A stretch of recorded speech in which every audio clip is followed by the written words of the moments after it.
Profesor, pse duhet të mbani gjithnjë me vete një dek pishe nga mali Gorricës? Po, sepse, bravo, asi është më bërë këtë pyetje. Sepse mali Gorricës është kalaja e parë, për mua do të jetë kalaja e parë në civilizimin e atërshëm, sepse civilizimi i botës fillon nga Tomori. Sepse në Tomor, mbas përmbytjes madhe në vitin 10.600 para erës sonë, njerëzit mblidheshin për të festuar një mal që ata që u ngjitën mal, ata shpëtuan. Prandaj i themin ne mallkim ose mal ikim. Edhe mal ikim, sipas Havardit edhe shumë studiuesve, është fjalë shqipe dhe nuk është më siç na kanë gënjur fjalë hebraike.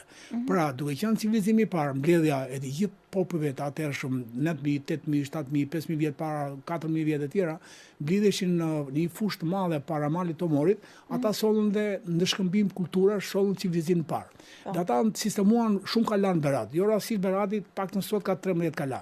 Dhe kjo Gorica, që ju bëhet pyetje, është kalaja që quhesh patria, adeu, patria jo në kuptimin grek, po patria ka fjalën at në mes. At.